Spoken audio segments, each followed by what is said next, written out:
The Rewind Sports 60. From the city of big shoulders, the jewel of the Midwest, comes a sports show that's one of a kind. From iconic players to iconic stadiums to iconic teams, this is my kind of town. Chicago! And the Rewind Sports 60 is my kind of show. From Air Jordan to Sweetness to Papa Bear Hallis, this city works hard, but plays even harder. Danny Carlino and Jerry Riles bring you the Rewind Sports 60. Live. The Rewind Sports 60 starts now.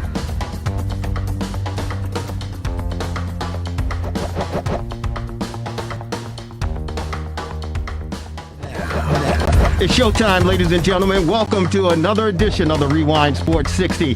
We're streaming live, broadcasting from the world's famous WCPT 820 AM in the beautiful, beautiful city of Chicago in the great neighborhood of Jefferson Park. This is another edition of the Rewind Sports 60. Yours truly, Jerry Riles, along with the marvelous one, Dan Marver. What's up, Marver? How are you? Hey, great to be here. A beautiful day in Chicago. I wish there was baseball. Well, you know what? I think many of us wish there was baseball going on also, and unfortunately, it seems like the millionaires are battling the billionaires, and at the pace and the rate that we're going right now, we'll be lucky if we even get 50 games in before the, before the dust settle, as they say. They would have been playing in London today, by the way. This is the weekend of London for Cubs-Cardinals. Is that right? Yeah. Wow.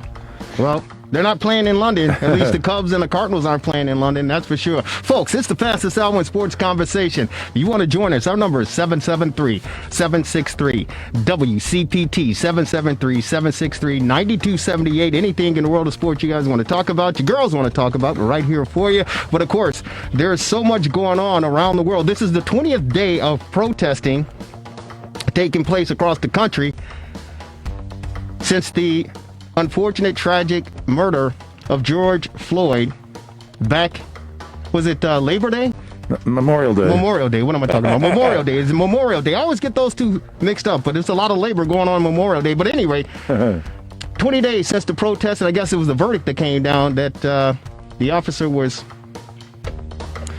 charged with third-degree murder and manslaughter, and that pretty much set off everything. And, of course, it's been upgraded to second-degree murder, and many people are looking for first-degree murder, which it's kind of interesting that it's not even first-degree murder, but of course it's got to go through, all the protocol and the procedure and all of that.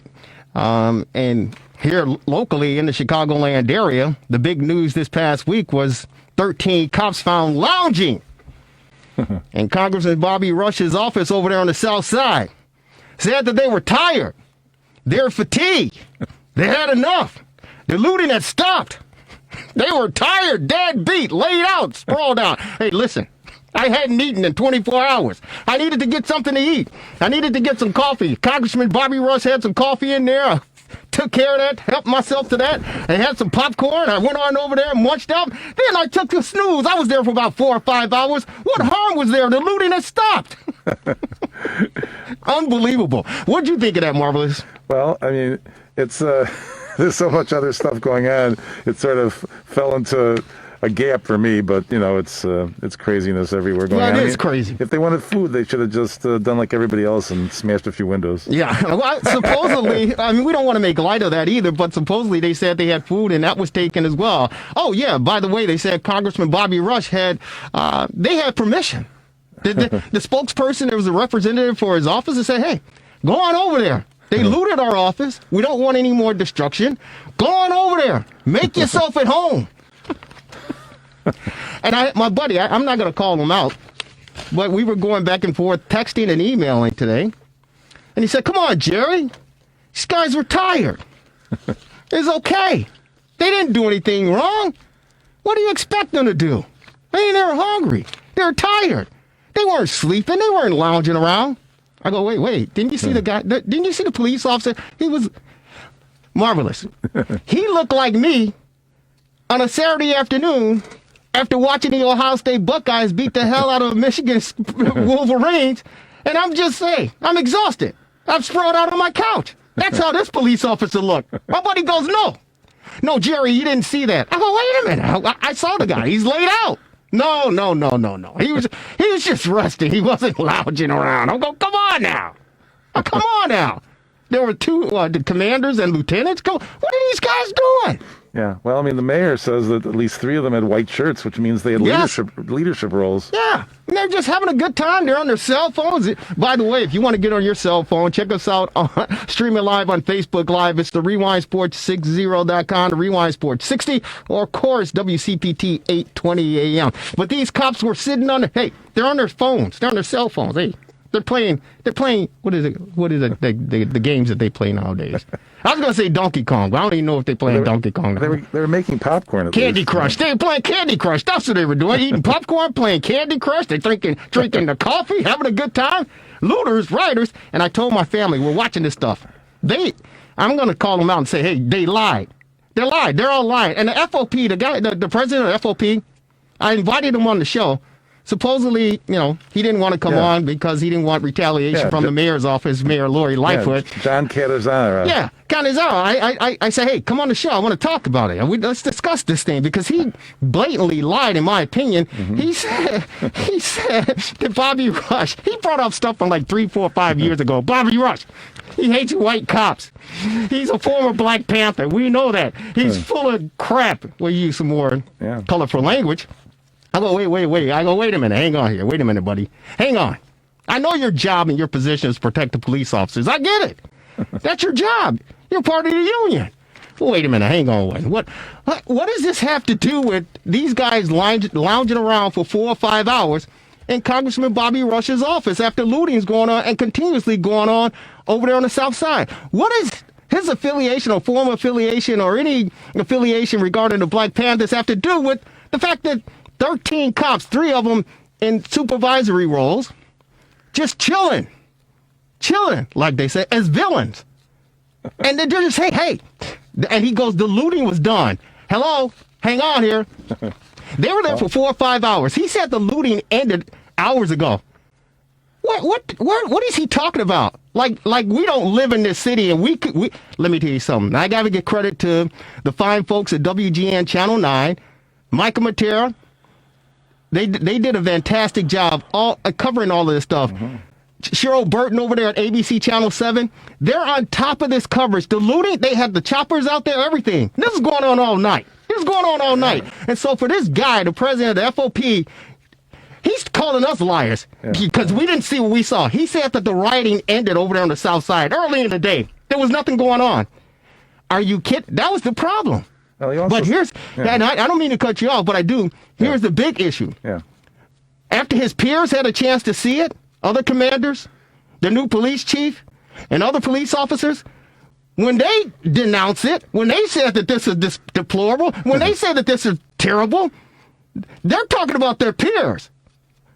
We as civilians, lay people, we can skew it, we can say it, but their own peers said this is indefensible. Well, Canizaro defended them. If there's nobody there, what are they supposed to do? Stand in a skirmish line in the middle of the night for 5 hours with nobody there? Makes no sense, he said. Yeah. If their job was to protect the premise from being further looted, I mean, it looks bad, but again, it's not the end of the world. Like they're trying to make it and turn it into some kind of racial event. Well, it's turned into a racial event because, first of all, the title on the police motto is serve and protect. Yeah. It's to serve and protect, not chill and relax. Well, it's still better than downtown Seattle. Well, I'm not talking about Seattle because I live in Chicago, and that's another story. But it's called serve and protect, not chill and relax.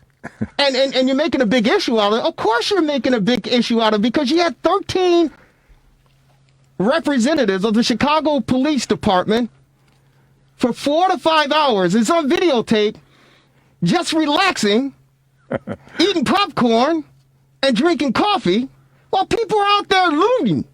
Yeah. Crime is taking place, and it was just blocks away from where they were. Yeah. It's ridiculous. I'm not expecting them to put on their Superman cape and go and save the world, Marvelous. Oh. I'm not expecting that. But what the hell are you doing? And how many cops do you need to protect Bobby Rush's office that you just said he was a Black Panther and hate white police officers? I mean, so why you got 13 guys over there protecting a place where you know the guy doesn't like you? If you didn't know any better, you'd think they were off duty. They were. They were.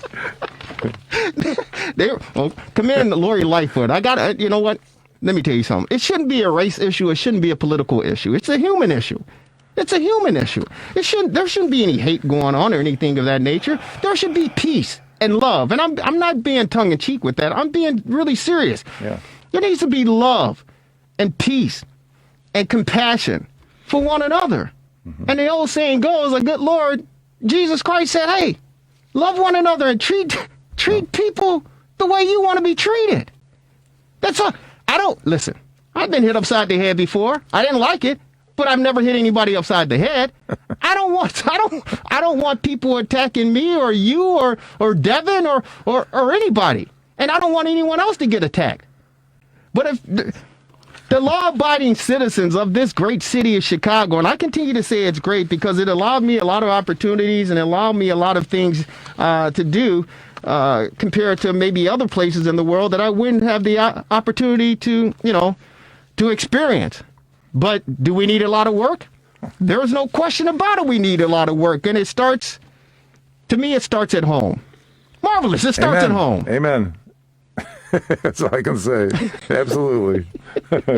Hey, as Rodney King said, may he rest in peace. Because people, they pretended that didn't happen either. No. Oh, those police officers beat him with a baton? He wasn't resting in peace at the time. Yeah, that didn't happen. He didn't get beat. It wasn't that bad. Yeah. But may he rest in peace. And in his own words, can we all just get along? Yeah. It's it's sad. It is. You know what's even, I'm not going to say it's worse, but it's as bad. Major League Baseball. You got millionaires and billionaires arguing over dollars when, 40 million people are out of work, unemployed. Yeah. Later on in the broadcast, we're going to have an opportunity to talk with someone from the Northern Illinois Food Bank. Her name is Teresa Schryver. Yeah. She's going to be joining us on the Rewind Sports 60, because yours truly this weekend, I continue to... Let me tell you something. I'm Chicago's friend. I'm here to help. Yours truly, my family and I, we were out in Elgin yesterday distributing food to nearly 1,500 families. 1,500 families. We were delivering food to folks out in Elgin just to help out, Marvelous, because, again, the unemployment numbers are skyrocketing. What is it, at 25% or something like that? Close around the it, country? yeah. 40 million people out of work? That's just the ones that are reported. That's exactly right. But the Northern Illinois Food Bank, Teresa Schryver, is going to be joining us later in the program to talk about that. And it was a really, really heartfelt day. It was a really great day, and it was a great turnout. Both sides were thankful. The people, the group, the organization distributing the food, of course, the volunteers of 22 people, including myself and my family, and, of course, those families coming up to receive those groceries. So it was a very good, feel-good day. And that's what we need to do here in this country. And we need to start at home in our communities, and we need to continue to expand it out in the Chicagoland area. And we need to work together. But I don't want the FOP president. What's his name again? John Ketterzat. John, stop it. Okay. Stop it, John. We can see. We're not blind. We're not stupid. We're not ignorant. We can see. Stop it. Don't try to hoodwink us. Those guys were chilling. They were lounging. They were sucking up the coffee, eating up the popcorn, and I love popcorn. But don't BS us and tell us that we're blowing it out of proportion. Don't blow it. Don't BS and tell us that it's not racial. Don't BS and tell us it's not political, because it is. It is. We're not stupid. And many of us who are north of 30, 40 years of age, we know the system that worked, the machine, Chicago machine. And I commend Mayor Lori Lightfoot. And the whole damn city voted for her. Everybody in the city from one end to the other voted for Lori Lightfoot because they wanted to change. They wanted to break up the machine. And I know change is very difficult. It's very hard. But don't try to BS us and hoodwink us and say it didn't happen, that it's being blown out of proportion. That's ridiculous. It's an insult. What's wrong with you? And you have an invitation to come on the Rewind Sports 60, WCPT 828 AM, anytime you want to. Well, any Sunday between 6 and 7 on the Rewind Sports 60. You have an opportunity to come on and spew your BS here, and I'll challenge you and I'll debate you. But please, don't insult our intelligence by telling us that we're blowing it out of proportion after we see 13 cops doing while looting and rioting is going on, that it was okay, that they weren't lounging. The one guy's basically laying, he was laid out like he was at home. Yeah, there's a picture, where the guy's just spread out on the sofa. We're not idiots. Yeah. I can see. I know, I mean, my vision is kind of going a little bit, but it's not that bad. Well, that's another case of where if somebody knows there's cameras, I mean, how stupid can you be? Bingo. Bingo. There are cameras all over the place. How you can't dispute the camera. Well, you can't dispute it. But again, it's a bunch of hogwash. Yeah. It's BS. It's ridiculous. I got to get off my soapbox. I'm sorry. Good. How do you really feel? Don't get me started, man. Okay. Hey, listen, I talked about the food bank and helping others out with the Northern Illinois Food Bank yesterday in Elgin. And we're going to have one of the representatives on later on in the broadcast to talk about the experience and how everything came about. But we're pleased to welcome on our TRS60 hotline. Love this guy. Former Chicago Bears outside linebacker. You've seen him across the news outlets last week. He was over on Chicago's west side. He's none other than Sam Acho, joining us on the Rewind Sports 60. Sam, how are you, buddy? I'm doing great. Hey, man. Glad to be on. Thank you so very much for taking some time to join us on the program. You're a very, very busy man, and you've been in the media, no question about it. And, of course, we know your work as far as playing in the National Football League is concerned. We'll get an opportunity to touch base on that, brother. But I want to say thank you so very much, not only for joining us on the program, but thank you for the great work and effort that you've been doing here in the city of Chicago and your recent work by addressing the neighbors and the kids in the Austin neighborhood on the Chicago's west side last week, courtesy of the By the Hand Club for Kids. You, Mitchell Trubisky, Allen Robinson, Jonathan Tays, Jason Hayward. We just want to say congratulations and thank you so very much for going the extra yard, going the extra mile, man, to try to keep this city sane, balanced, and make a brighter future for some folks, brother.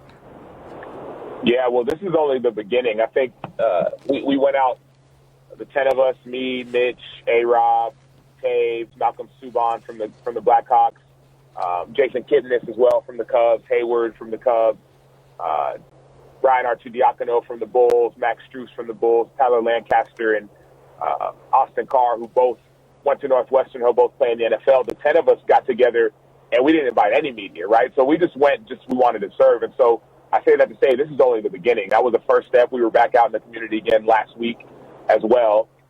And we're just continuing this process of trying to see long-lasting change in our community. How did you get involved? What made you rally these guys together and say, hey, this is something that we have to do? And I appreciate it, and I love you guys for it because you're showing unity and you're bringing diversity to the city of Chicago in a positive manner. How were you able to rally these guys together and come together to say, hey, man, we need to unify and go out and make a positive impact in the community? Yeah, well, I got a book coming out in the fall, and in it I talk about a relationship that George McCaskey and I have. He's the chairman of the Chicago Bears. The book is called Let the World See You, How to Be Real in a World Full of Fakes. And I think what we've seen is that a lot of people talk about change, but they're not about the change that they talk about. And so for me, it was just this idea of what it means to build relationships. And in the book I mentioned, I have this story where George and I actually go into the community because we saw what was happening with 2017, 2018. Players were taking a knee and no one knew what to do. And so after a lot of players wanted to protest. Some did, some didn't. George McCaskey said, hey, how about I'm all for the protests. I'm with you. I'm behind you. But whatever you all do, number one, do it together. And number two, let's make a long-lasting change. Come up to my office. Let's talk about how we can make a change. And that conversation led to relationship. It led to he and I going to a prison in Illinois. He and I going to a rap concert from a socially conscious rapper to learn more about social issues. We did a police ride-along in Inglewood in District 7 on the south side of Chicago. We came together and we built relationship. And so that idea was birthed years ago, but it came to fruition even now with bringing people together to try and have experiences to change people's worldviews. Hey, Sam Acho, formerly of the Chicago Bears, outside linebacker, joining us on the Rewind Sports 60. You were with the Bears from 2015 to 2018. So, of course, you're still in the league when, and you talked about him, and everyone's talking about him, Colin Kaepernick, when he took the knee in preseason in August of 2016, and all the whole controversy got underway. What was your feelings and your position when Colin Kaepernick took his position to state the injustices and the inequalities going on in the urban communities around the country? Because there were a lot of NFL players that say, hey, you know what, man, I got a job to do. I got to keep a job. I'm not going to screw this thing up. Where there were some who said, you know what, we're going to roll with you, brother. What was your position? Because we do know that the Bears, Solidarity, later on locked hands, maybe not that season, but maybe a year or two afterwards, they locked hands in unison on the sideline during the national anthem. But initially, there was a lot of pushback. What was your feelings and reaction back then to what Colin Kaepernick's message was all about and what he was doing? Yeah, well, I was a part of that decision-making process in deciding and understanding and figuring out what we were going to do in response to not only Colin's protesting, but also the political involvement as well. The president had made some comments about NFL players being SOBs and so on and so forth. And so there was a mass uproar amongst not just our team, but the entire NFL. And so that season, the 2017 season, I was met by George McCaskey, Ryan Pace, and John Fox. And I talk about this in the book as well. So I'm not going to tell you the whole story. Y'all got to go read it to find out. But I was met by those three men, and the question was, what are you all going to do during the national anthem? And so that decision of locking arms came about from a conversation not with them, but with the entire team of deciding how are we going to respond. I think a lot of people understood what Colin was protesting for because we listened to what he said. Mm-hmm. He said, I'm protesting police brutality. Black people are getting killed by the police, and there's no accountability. So he was talking about this years and years ago, and he said, I can't sit here and stand for a flag and stand for a country that's not holding up its end of the bargain. And so when he made those comments, I rocked with them because it was about justice, and it's about doing what I perceive as the right thing. But he also had the platform. Remind you, he was coming off of a Super Bowl appearance, coming off of being a top-rated quarterback, coming off of an unbelievable season, so all eyes were on him. So he had that platform to make that move and to make that change. And I think now we're seeing, years later, people are following. Now, this is Dan Marver in the studio here, Sam. You know, Roger Goodell has made it plain that he really is sorry that he didn't support it more then. And and circumstances are such that apparently he supports it now, and they'll be allowed to, if there's ever a season, to do that in the coming season. So I guess you would think that's progress. It's unfortunately due to the circumstances that led to it.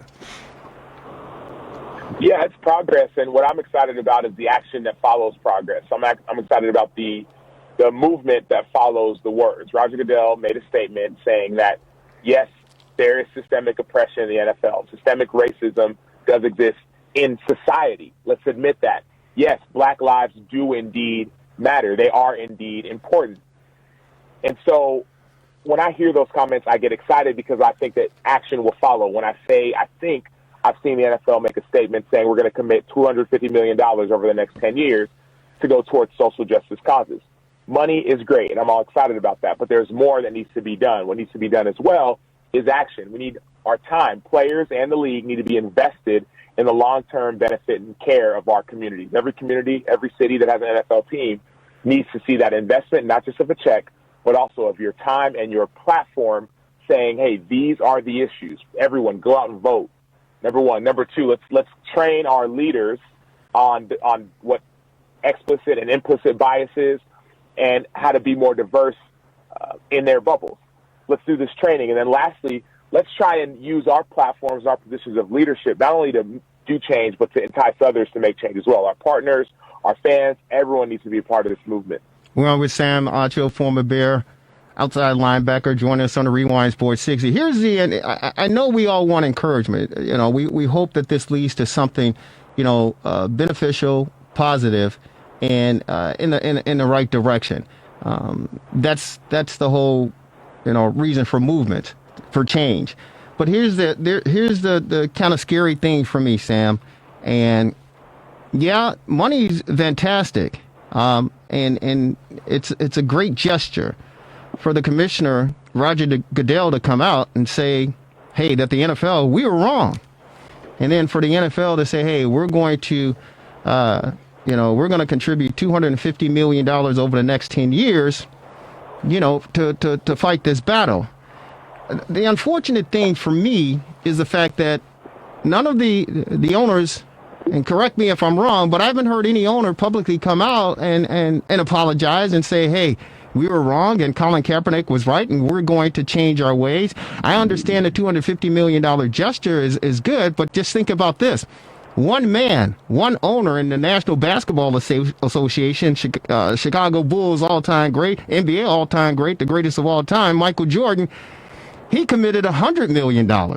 One man committed $100 million, and all the ownerships in the National Football League only contributed $250 million. So to me, there's some type of discrepancy right there. Do you understand what I'm saying? I love that. Does that make sense? I'm with you. And I actually agree with you to this point. I agree with you. So we heard the statement from Roger Goodell, and here's the only way I would disagree, right? The player said, hey, Roger Goodell, we want you to say X. We want you to say these things. And what did Roger Goodell do? He said those things. No one ever said, owners, we want you to say this thing. So I think if you go to next level thinking, Roger Goodell works for the owners. And so it's easy for him to say those things. It's a whole different ask for the owners to say those things. I think that's why when I made that video with George McCaskey, the chairman of the Chicago Bears, his mom, Virginia McCaskey, owns the team. He and I made a video last week that talked about how do we reconcile? How do we reconcile? If you're going to reconcile, that means there was an issue before that needs to be solved. And so in our video, and it's on my social media, you can follow me or watch it there, but that video talks about the differences a lot of us have and ways that we can come together. That was an owner, or better yet, call it a chairman, right? His mom, Virginia, is the owner, but he acts in that he acts in that capacity. Mm-hmm. So I believe that was action. I would love to see other owners come out and do the same. I'd love to see other owners come out and say, players, African Americans in particular, are and have been treated unfairly in this country. But I don't want it to stop there. That's the thing. I want us to go and do something about it. A statement is great, but like I said, $250 million, it's not $250 billion, but it's something. It's a step in the right direction. I believe more should be and more will be allocated. And I think those are proper steps to make change. You make a statement, great. Mm-hmm. We also go and follow it up with action. Yeah, that's true. But I'd love to see it be more, like you said. No, and I think it should be more. But actions, as they say, speak louder than words. And here's the black community here in the Chicagoland area have a little bit of a side eye, a stink eye with the Chicago Bears organization. When you talk about these, because we can keep you on for hours, right? Because of the Rooney Rule, the lack of representation in the front offices. A lot of blacks who follow sports, and everyone in Chicago loves the Chicago Bears, right? But a lot of African Americans and some minority, black and brown fans here in the Chicagoland area had some issues. One with Ron Rivera, who's been blessed to go on and move on to the Washington Redskins as the head coach. But the more stinking part for the minorities in the black American community who follow the Chicago Bears was Lovie Smith, who is down at the University of Illinois now, but he got fired. This man got fired as the head coach of the Chicago Bears after going 10-6, I think for 2 consecutive seasons. They fired him and leading his team to the Super Bowl. That didn't make any sense. And so when you talk about putting the money out front to help fight an issue, to help fight a cause, yet when you look at the front office, and I respect everyone that works over at Hallis Hall and in the front office for the Chicago Bears. I may not always agree with what's going on, but when you look at it from an outside perspective, there are a lot of people that scratch their head and go, hey, you guys aren't a true reflection of what you say you stand for, because we're looking at the pictures and it don't look like us. What do you say to those folks who say that? Yeah, I think that's where the change has to start. I recently wrote an article in the Players Tribune that talked about the race problem, the issue of race that still exists in the NFL, specifically when it comes to coaching. How in 2002, when the Rooney Rule was implemented, there were 3 black coaches in the NFL. 17, 18 years later, there are still 3 black coaches in the NFL. Mm-hmm. And so that's a problem. That's a major issue. And so I spoke to it there on that Players Tribune article, and I think those issues remain the same, that owners are biased. A massive amount of Americans are biased, and it's unconscious bias. It's implicit bias. It's bias oftentimes that you don't even know that you have. And so how do you solve that? People say this is a slap on the wrist. It's not that big of a deal, but I think you need to be trained and educate yourself on some of your biases. You need to undergo bias training, number one. Number two, more than that, educate yourself. Go like I did with McCaskey. We went to the National Museum of African American History and Culture. We went to Howard University and sat in on a class that talked about race. And then, like I said, I talk about this in Let the World See You, my book coming out. But go and educate yourself, right? Read some books. There's a couple books I started to read when I started to understand that I need to educate myself more. And so, yes, we've come a long way, but I think a large amount of Americans need to go and educate themselves, not only on American history, but American history through an African-American lens. I learned about Fritz Pollard, who was the first black coach. He coached in 1921, first black coach in the NFL, coached all the way till 1925. Well, the next black coach didn't happen for another 64 years, 1989, Art Shell, Oakland Raiders. Mm-hmm. What happened? Right, what happened? You do some research, there's some theories, and there's actually some history that says, yeah, that wasn't just implicit bias, that was flat-out racism. People saying there's never going to be another black coach as long as I live. That's what happened, right? And fast forward, you see all these biases and biases and biases. Look at college head coaching and the track records. African Americans aren't getting a fair shot. And so I think once we admit that, we have to admit it, address it, educate ourselves on the history, and say, what can we do to make substantive change?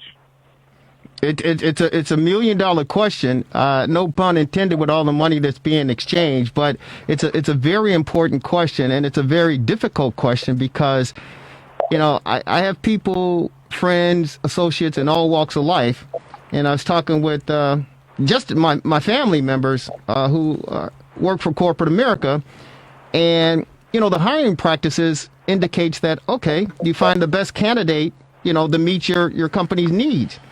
The unfortunate thing about it, Sam, is that when you talk about systemic racism, if you take a young black kid from the Inglewood area, the Austin area of Chicago, and try to compare him to a kid that lives in Libertyville or Deerfield or Northbrook or Naperville, when you talk about the educational, divide there, it's as they continue to progress, it's going to widen the gap as far as getting those corporate positions because the best candidate was better prepared for that position compared to the individual or the kid that's coming out of Inglewood or Austin area. And so, without a doubt. Yeah. So if I'm a white male, and I'm not letting white males off the hook now, but if I'm a white male in a boardroom and I'm looking for the best candidate to represent my company, and I see that Mary Sue or John Doe from Naperville has these credentials from MIT or Harvard or Yale, and then I look at Tyrone or Tamika from the west side or the south side, and she's gone to southern Illinois or northern Illinois, and I go, well, I'm going over here with these candidates from MIT and Harvard and Yale because they meet my needs more. But it's not to say that, Tamika and Tyrone couldn't do a better job. But that's why it's a great question. It's a challenging question, but that's the problem. And respectfully, I couldn't disagree more. And here's why. On one point, the study was done recently that showed that people with the exact same resumes, so MIT, same SAT scores, exact same resumes, but one had a white-sounding name, like I said, Mary Sue or John, and one had a black-sounding name, Tyrone or what have you.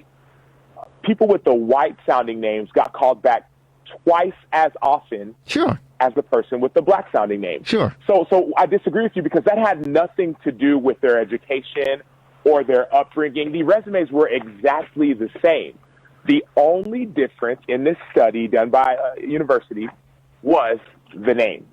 Yeah. So where I disagree with you is that it's not about I would say it's not about your education. It's not about hiring the best candidate. It's not about having the best person for the job. It's about the person that you are most comfortable with. No. Exact same resume, Yeah. but I'm more comfortable with John or Mary Sue. Yeah. And that's our issue. It's this issue of bias, implicit bias, where people say, well, this guy, he sounds like someone I'd get along with. Tyrone sounds a little bit too hood for me. And so the issue is not about education, though that is part of what we're talking about. Mm-hmm. I'm working with some organizations in Chicago that are actually we're in the West Side trying to build, we're calling it Cradle to College. So it's preschools, it's health and wellness, it's prison reform, it's job opportunities. So there's a piece there that needs to be improved, and we can talk about that. But there's a whole other issue you're talking about when it comes to unconscious and implicit bias. When I say I'd rather work with Mary Sue than with Tyrone, or I'd rather work with John or Billy than with Devontae. That is the issue, and that bias and that issue needs to be addressed. It needs to be admitted. People need to understand that they have it. Many people don't even know that they have these issues. Understand you have it, and then you can grow from there. Yeah, and that's exactly right, and it's very, very well said. But there is a reason why you and all of these athletes were on the West Side in the Austin community, and why you and George McCaskey were in Inglewood on the South Side, because of the discrepancy there, and a lot has to do with education. So you're absolutely right. There was a young lady I heard speak at a rally in Buffalo Grove last weekend, not this past weekend, but the weekend previous, and she said that she graduated valedictorian from her college, right? Her school. And she sent out 350 resumes and never got one call back. African-American young lady. She said she changed her name to Sarah, Sam. She changed her name to Sarah. Within 7 attempts, she got called back for interviews after changing her name to Sarah. That's that you're absolutely right when you voice that, but it's a tremendous hill to climb.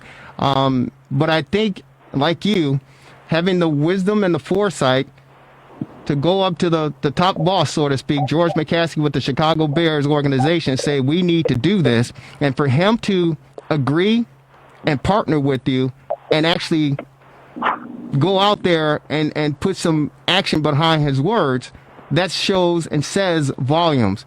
But it's got to continue to grow. It's got to continue to go. Exactly. Yeah. Exactly. And that should be the example, right? Going and seeing and doing. I'm all about education. I went to the number one private school in the United States. I'm all about education. I'm all about improving our communities. Don't get me wrong. But the example you said with your friend who changed her name to Sarah, and also the studies that have shown, even if I do go to the best school, because my name is Tyrone or Devontae or Laquan, I'm not going to get a call back.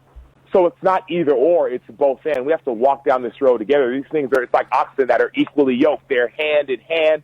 They're neck in neck. You can't just improve the education systems to have the people who hire still not hired because you're black. It's not going to work. You can't just only train people to hire qualified candidates no matter their skin color, but then still leave education systems in shambles because of redlining and because of de-investment into certain neighborhoods. You can't do that. It has to be both and equally yoked and moving in the same direction. Hey, Sam, this is Dan again. You know, if you look at the NFL, it isn't MIT and Harvard people interviewing for those jobs, except for maybe McCaskey. It's 70% of the players, as you pointed out, are black, but upstairs among the 32 NFL franchise, there are just 3 black coaches, 2 general managers, and 2 offensive coordinators, and no black majority owners. So when they're interviewing, according to the Rooney Rule, I mean, a lot of them are just players versus players. So that's why it's baffling that the NFL is probably even more guilty than society in that regard. Yeah, I would say just as guilty. You look at venture capitalist companies, the numbers are the same. You look at college coaches, the numbers are the same, if not worse.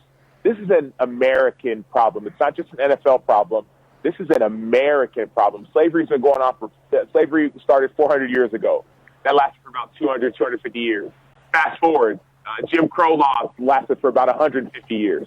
And so this problem hasn't gone away. We're trying to put a Band-Aid over a bullet hole, and you can't do that. You either go and do surgery, take that bullet out, admit that you got shot, take that bullet out, and now allow for real healing to happen. And you don't get overnight healing from a 400-year problem.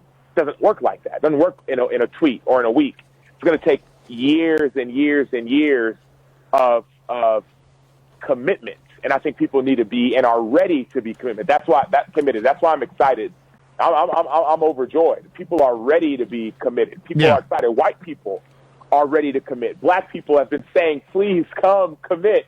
And finally, because of a pandemic, because of a nation that was essentially shut down, everyone got a chance to see what black people have been seeing for years, for decades, for centuries, the injustice. And I'm hopeful because people are ready to change.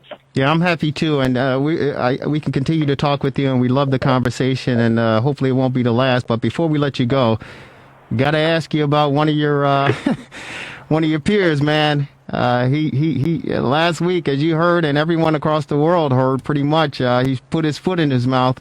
And a lot of people thought he was the golden child. He was a good, honorable guy, uprighteous man, and which he is, I believe, and a family man. But unfortunately, he put his foot in his mouth, and he said, "Hey, I'm going to continue to represent the flag, and you better not kneel because you're showing disrespect." And of course, the longtime starting quarterback for the New Orleans Saints, that being Drew Brees. What did you think of his comments and his retraction of it? What I get hopeful for is the fact that we can have conversations and have dialogue, and people can be wrong, and people can admit that they're wrong. People think that players are giving Drew Brees an out for forgiving him. I think forgiveness is the only way. Drew Brees was wrong. He was wrong. He said, "I will never kneel during the anthem because my fathers fought for this country, or my grandfathers fought for this country." Well, he was called out. African Americans have grandfathers and fathers who fought for this country as well. But he went back and he apologized. And I think that apology, it wasn't just a tweet or a statement from his PR people. He went out, called out the president. He called out the president. He went out, made a video. He called out the president. He called all his teammates, stuff that no one knows. I had a meeting with one of his teammates the next day. We were going in the community, and he said, I'll be late. I got a call with Drew. Called each and every one of his teammates and apologized formally. And so I love where we're at a place where it's like MLK said, black kids and white kids can walk hand in hand. That's regardless of mistakes, regardless of differences, regardless of if we put our feet in our mouth, we can say, hey, you know what? I was wrong. Will you forgive me? And the other side can say yes.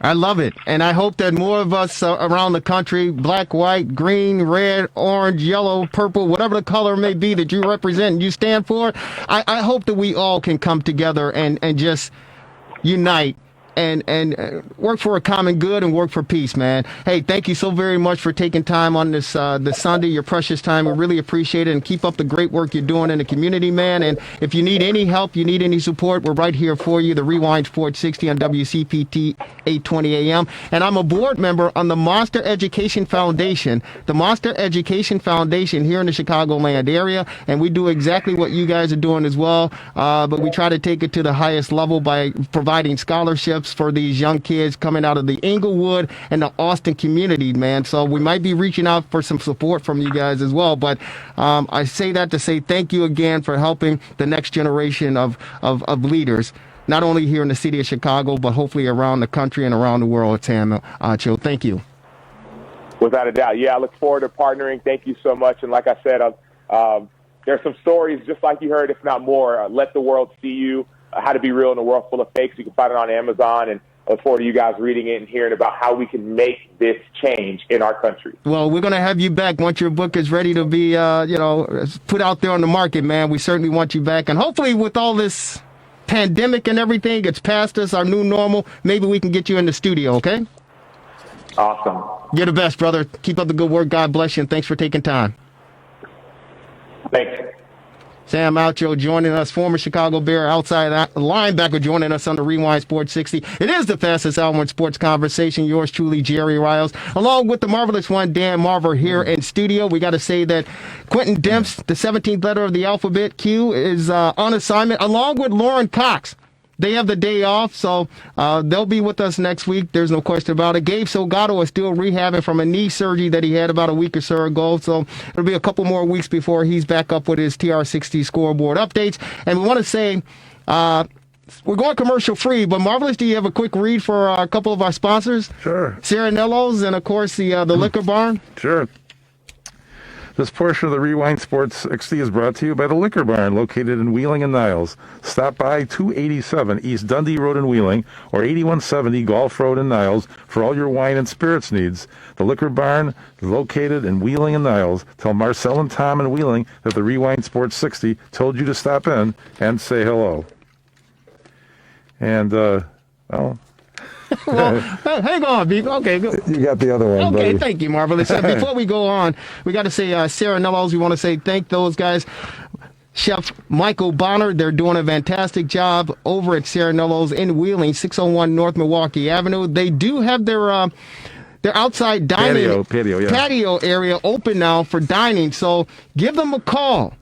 Tell Chef Michael Bonner, the Jerry Riles, the Marvelous One, Dan Marver, and all the gang at the Rewind Sports 60 WCPT sent you over there. You can still order out, I think, curbside as well. But go on over there, dine out. They have great lasagna.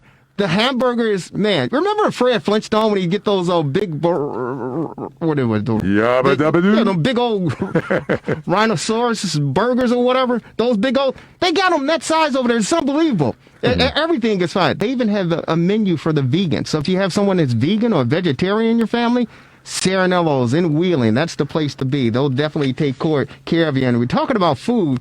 I'm getting hungry. And I was honestly about to pick up some food yesterday when I was in Elgin. He said, why, Jerry? You live in Wheeling, northern suburbs of Chicago. Why Elgin? Well, I was over there helping out some fine folks with the Northern Illinois Food Bank who launched a pop-up market that started in April, but they were in Elgin at Elgin Community College yesterday. And there are about 22 volunteers who helped out, including myself and my beautiful wife and my two lovely daughters. And we helped pass out 1,500 grocery items to over 1,000 families in like 3 hours. And we're pleased to welcome on our TRS60 hotline, ladies and gentlemen. She is Teresa Schryver. She's the Advocacy and Awareness Specialist for Northern Illinois Food Bank. Teresa, how are you? Welcome to the Rewind Sports 60 on WCPT 820 AM. Well, thanks for having me. I'm doing pretty good. How are y'all doing? Doing fantastic. Teresa, man, I got to tell you, that was a fun time yesterday. It was really, really heartfelt and just a humanitarian gesture to help out some fine folks who are really in need, man. That was fantastic. Tell our fans and our listeners and viewers about, what we were doing yesterday in Elgin. Sure, yeah. So, well, first, thanks for coming out and helping us. We always need help doing these sorts of things. Northern Illinois Food Bank, we serve 13 counties that kind of come up right next to Cook County. We got a number of pantries that serve folks every day. And our pop-up markets is something that we put together in response to the COVID crisis. We were getting calls from our pantries, and we were getting calls from neighbors everywhere, searching for more help. With everyone being laid off and everybody having to be in shelter in place, we all kind of remember hearing about how the unemployment rates just skyrocketed. Mm-hmm. So we just knew that we had to do something more. So we were getting in a ton of donations initially of produce and a lot of things that were actually going to be going to restaurants that couldn't take it anymore. And so we had an overabundance of food available to people. And we figured, well, let's see what we can do. How can we get this to people the quickest? And that's where we decided to just do these big pop-up markets throughout our service area. The first one we did was actually in Geneva at the metro station. And I know Geneva, a lot of people might hear that, but and think about, oh, that's a fancy place to be. But hunger is everywhere. And we served about 800 people that day. in about a couple hours. And it's just exploded since that. So initially we were doing one each Saturday in different locations. We've been down to Joliet. We've been to Rockford. We've been up to Gurney at Six Flags. We're actually going to be back at Gurney this coming Saturday. And each time we're serving close to 1,500 folks. Joliet, we served 2,200 people that day. And we're just able to provide this additional food for people.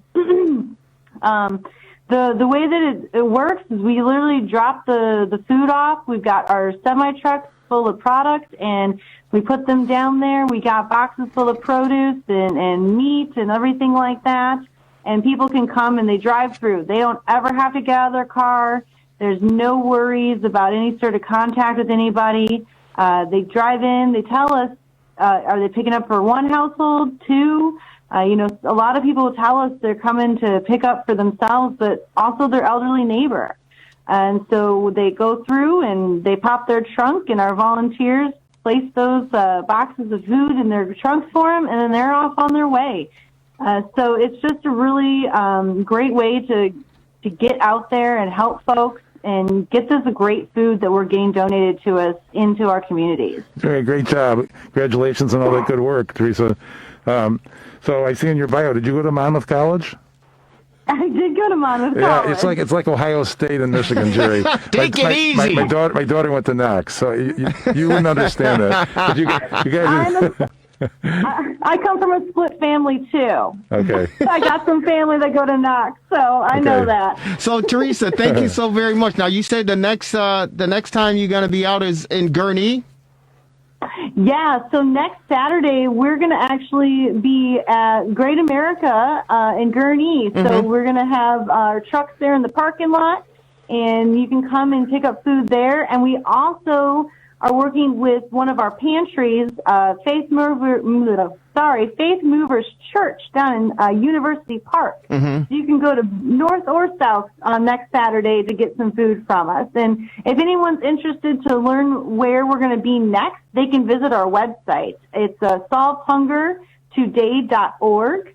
And if they go to solvehungertoday.org/pop-ups, that'll take you straight to our pop-up calendar, and you can see when we're going to be in your community next. Okay, so it's solvehungertoday.org pop-ups, correct? Yep. Okay, so if anyone's interested in either volunteering or if they want to pick up a meal, that's where they go to find out the details and information. Yep, and if you just go to Solve Hunger Today, I'm sorry, guys, it's Sunday. No, it's okay. We appreciate your time.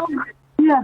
If you go to our website, you can learn about a ton of opportunities. We do pop-ups, but we do smaller versions called mobile pantries.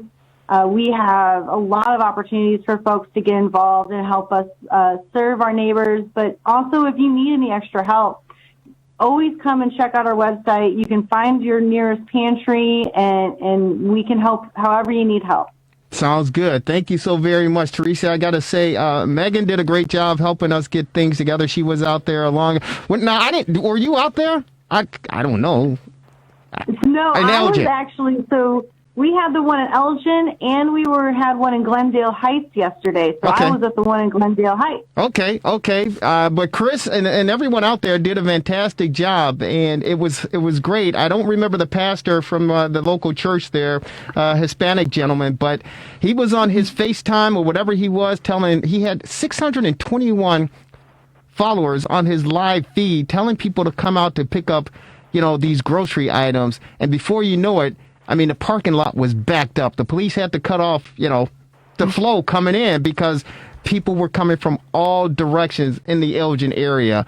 And it was a beautiful thing. And all the volunteers that are taking place and participating to help out, it was what was needed, and it's what it's all about as far as people coming together and helping each other. And you guys led the way with that, so I appreciate you.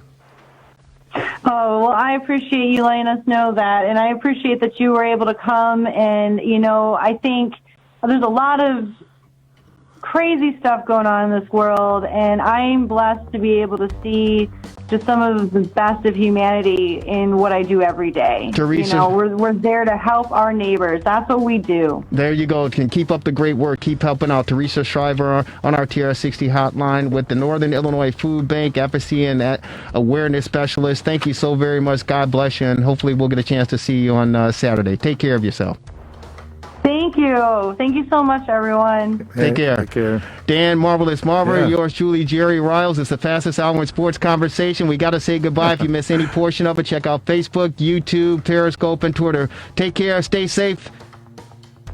Go Bears! Yep. We're out of here.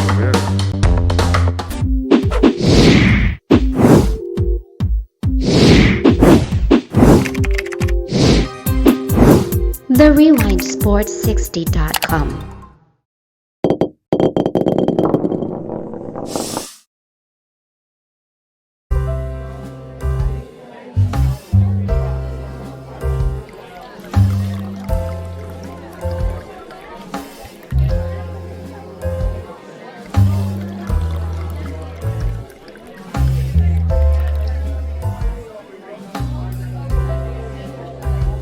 The Rewind Sports60.com.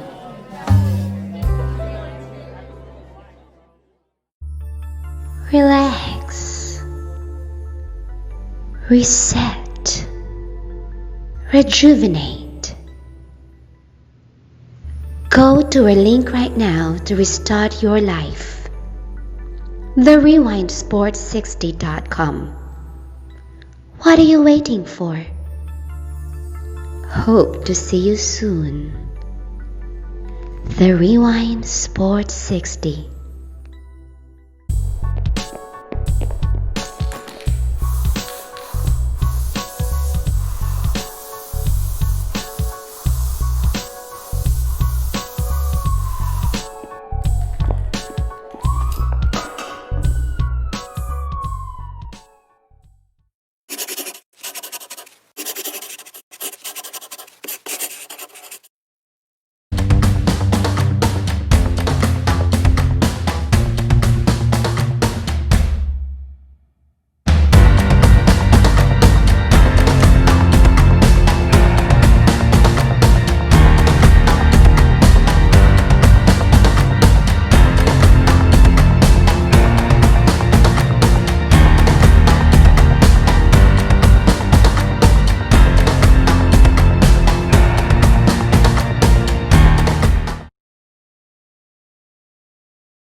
Take me out to the ball game, Hall of Famer Andre Dawson. All right. Let's hear it from the greatest fans ever. On three. 1, 2, 3. Take me out to the ball game. Take me out to the crowd. Buy me some peanuts and Cracker Jacks. I don't care if I ever get back for its root. Root for the Cubbies. If they don't win, it's a shame. For it's 1, 2, 3 strikes, you're out at the